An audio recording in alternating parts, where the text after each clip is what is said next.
स्वागत आहे. Icon steel प्रस्तुत बिल्ड आयकॉन या उपक्रमामध्ये आज आम्ही आलो शिरपूरमध्ये आणि माझ्यासोबत आहेत इंजिनियर सलील पाटील सर. गेल्या अनेक वर्षांचा त्यांचा या क्षेत्रातला अनुभव आहे आणि सगळ्यात महत्त्वाचं म्हणजे त्यांनी रेसिडेन्शियल प्रोजेक्ट बरोबर अनेक इंडस्ट्रियल प्रोजेक्ट केलेले आहेत, अनेक शासकीय प्रकल्पांवर त्यांनी काम केलेलं आहे. या सगळ्यांबद्दल आजवरच्या त्यांच्या 15-20 वर्षाच्या अनुभवाबद्दल, त्यांच्या एकंदर प्रवासाबद्दल आज आपण बिल्ड आयकॉन या प्लॅटफॉर्मवर गप्पा मारणार आहोत. सर, बिल्ड आयकॉन हा प्लॅटफॉर्मच असा आहे की ज्यामध्ये तुमच्यासारख्या अनुभवी आणि तज्ज्ञ इंजिनियर्सकडून आम्हाला ऐकायचं, जेणेकरून या चर्चेतून काही सकारात्मक गोष्टी निघतील ज्या येणाऱ्या इंजिनियरसाठी महत्त्वाच्या ठरतील, असं या उपक्रमामागचा आमचा हेतू आहे. सो गप्पांना आधी सुरुवात करूया. सगळ्यात आधी पहिल्यांदा मला विचारायचं आहे की आपली शैक्षणिक पार्श्वभूमीबद्दल, म्हणजे आपलं शाळा कुठली होती, कॉलेज कुठलं होतं, आणि सगळ्यात महत्त्वाचं म्हणजे सिव्हिल इंजिनिअरिंग हे फील्ड निवडण्यामागची प्रेरणा कुणाची होती, ज्यांच्यामुळे तुम्हाला असं वाटलं की मला पण या क्षेत्रात जायचंय? बरोबर. माझे प्राथमिक शिक्षण जे आहे ते माझं जिल्हा परिषद शाळेत झालेलं आहे आणि प्राथमिक शिक्षणानंतर माझं पुढचं शिक्षण जे आहे ते महात्मा ज्योतिबा फुले शिरपूर हायस्कूलमध्ये झालेलं आहे. तसंच माझं डिप्लोमा इन सिव्हिल इंजिनिअरिंग हे JT महाजन कॉलेज फैजपूर जळगाव जिल्ह्यामध्ये, तिथे मी 2004ला पासआउट झालो होतो आणि त्यानंतर 2004ला पासआउट झाल्यानंतर मी 2004च्या लास्ट मंथला मुंबईला अंधेरी येथे एका गव्हर्नमेंट प्रोजेक्टवरती मी जॉबला सुरुवात केलेली, माझ्या करिअरची सुरुवात. आता सिव्हिल इंजिनियर बनायचं जर आपल्याला माझ्याबद्दल जर तुम्ही विचारणार तर ती प्रेरणा ही माझ्या वडिलांकडूनच मला आधी भेटली होती. माझे वडील तर शिक्षण खात्यामध्ये अधिकारी होते, त्यामुळं त्यांचा सिव्हिल इंजिनियर लोकांशी संपर्क येत राहायचा. अच्छा. तर तो एक होता. आणि आमच्या घरामध्ये, आमच्या पूर्ण कुटुंबामध्ये माझ्या वडिलांचे जे चुलत भाऊ आहेत ते सगळ्यात पहिले इंजिनियर होते. तर ते पण मुंबईला असतात, गव्हर्नमेंट कॉन्ट्रॅक्टर आहेत ते आता पण.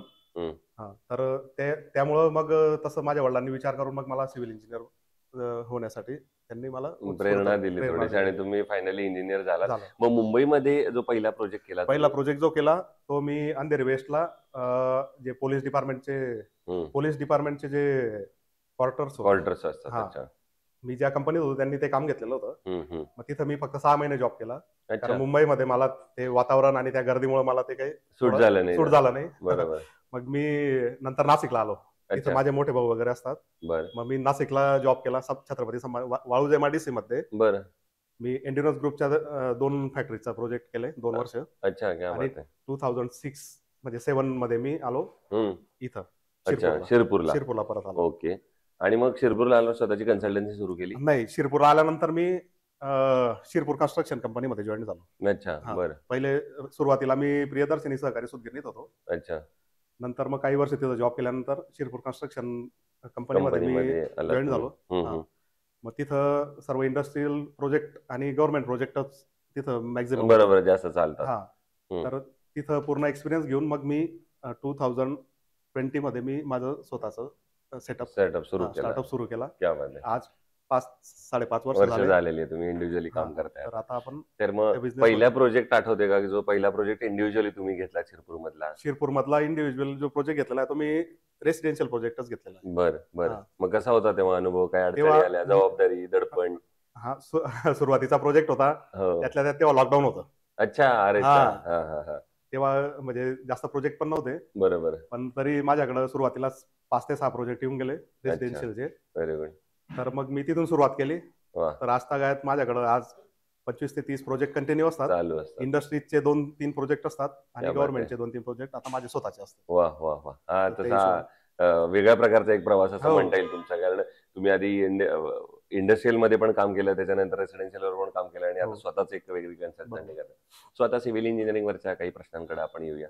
त्यातला एक धागा मला कॉमन वाटतो, म्हणजे आजवर तुम्ही इतके वर्ष काम केल्यानंतर, भले मुंबईत करा, नाशिकमध्ये करा किंवा आता शिरपूरमध्ये करा, ही लेबर ओरिएंटेड इंडस्ट्री, म्हणजे त्यात कामगार फार मध्यभागी आहे या सगळ्या सिव्हिल इंडस्ट्रीमध्ये.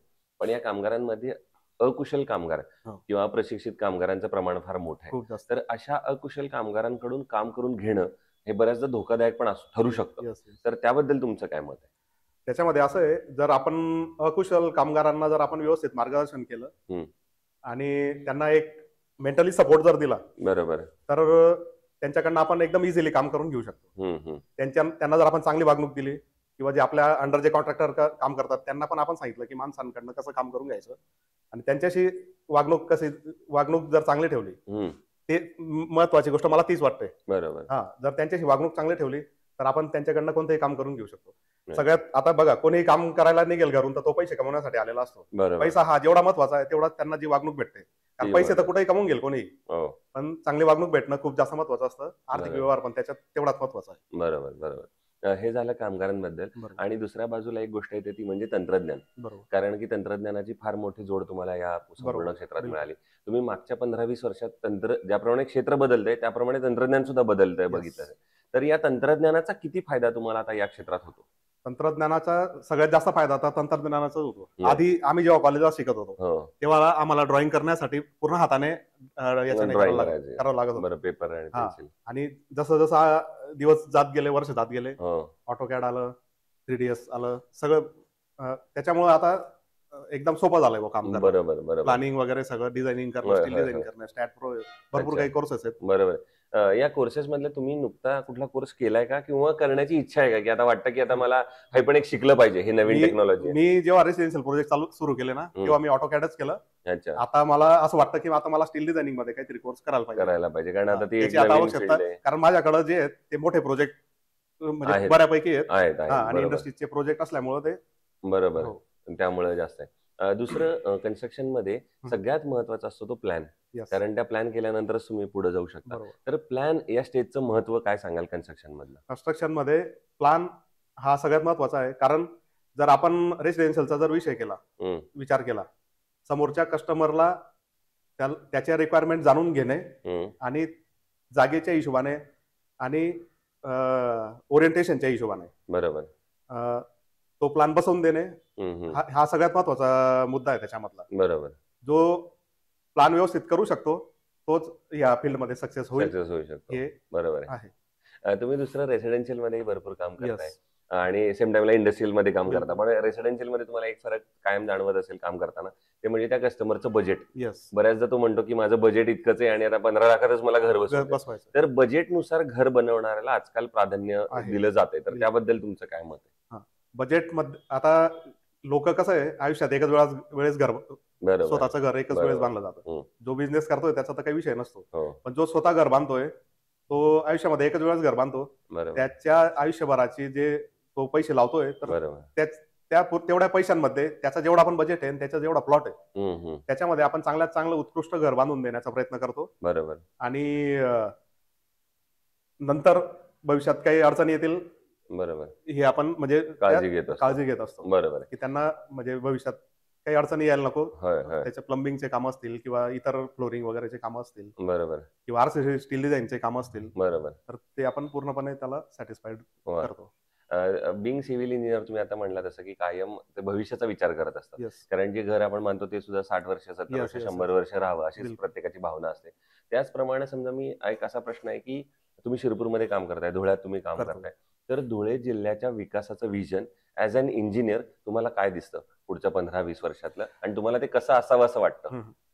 आता शिरपूर सगळ्यात म्हणजे धुळे जिल्ह्यात जर म्हटलं तर शिरपूर तालुका सगळ्यात आज टॉप वरती आहे. बरोबर. आणि सगळ्यात जास्त कन्स्ट्रक्शन फक्त शिरपूर तालुक्यातच होत आहे. बरोबर. जेवढं धुळे जिल्हा असून सुद्धा तिथं एवढं कन्स्ट्रक्शन होत नाहीये, त्याच्यापेक्षा जास्त कन्स्ट्रक्शन इथंच होत आहे शिरपूरला.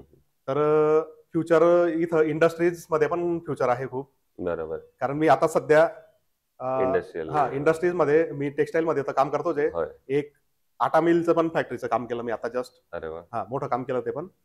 तर त्याच्यामध्ये अजून नंतर माझे आता जे ऑनगोईंग प्रोजेक्ट आहेत त्याच्यामध्ये मी या सॉर्टेक्स प्लांटचे कामं चालू आहेत. शिरपूर आणि शिरपूरच्या आसपासच्या परिसर आदिवासी विभागात, आदिवासी जो भाग आहे त्या पट्ट्यात सुद्धा माझे 1-2 कामं चालू आहेत आता सॉर्टेक्स प्लांटचे. Very good. तर इथं रेसिडेन्शियलला जेवढा स्कोप आहे तेवढा इंडस्ट्रीजला स्कोप आता आहे आणि आता येणार आहे. बरोबर. आता बाबळ्याला ट्रान्सपोर्ट हब बनतोय. अच्छा. हा, जसं आता फडणवीस साहेब आले होते, जसं सांगून गेले त्याप्रमाणे इथं ट्रान्सपोर्ट हब बनणार आहे. बरोबर. हा, जो धुळे शिरपूर हायवे आणि हा आता बरमपूर अंकलेश्वर हायवे पण 4 लेन बनणार आहे. बरोबर. तर मग हा ट्रान्सपोर्ट हब बनणार आहे तिथं. तर इथं जबरदस्त स्कोप राहील आता इंडस्ट्रीजच्या कामासाठी. बरोबर. आणि हे सगळे करताना मग शासनाकडनं काय अपेक्षा आहे तुम्हाला? इंडस्ट्रियल मध्ये तुम्ही जास्त काम करता म्हणून विचारतो. शासनाकडनं एकच आहे, शिरपूरला जर MIDC साठी जागा अलॉट करून दिली तर इथं जे इन्व्हेस्टर लोक आहेत तर ते बाहेरून पण येतील आणि इथले लोक पण इंटरेस्टेड आहेत. जो मी इंडस्ट्रीज मध्ये जो काम करताना मी ते बघतोय, इथले लोक खूप इंटरेस्टेड आहेत. बरोबर बरोबर. दुसरा, आता तुम्ही इतके प्रोजेक्ट केल्यानंतर एक असा प्रश्न विचारायचा आहे की ते म्हणजे तुमचा एखादा आयकॉनिक प्रोजेक्ट कुठला आहे की जो करताना तुम्हाला एक वेगळा आनंद मिळाला किंवा समाधान मिळालं किंवा स्वतःचा एक अभिमान असा वाटतो आपल्याला कधी कधी की अरे वा, हे पण काम मी केलं, अवघड काम होतं पण मी करून दाखवलं, असा एखादा प्रोजेक्ट? मी जसं स्वतः इंडस्ट्रीजच्या फील्डमध्ये स्वतःच्या प्रोजेक्टसाठी जेव्हा उतरलो तेव्हा मी सगळ्यात पहिले टेक्सटाईल प्रोजेक्ट केला, ब्रह्मा कोट फाईब म्हणून. बरं. इथं आपल्या दैवतला.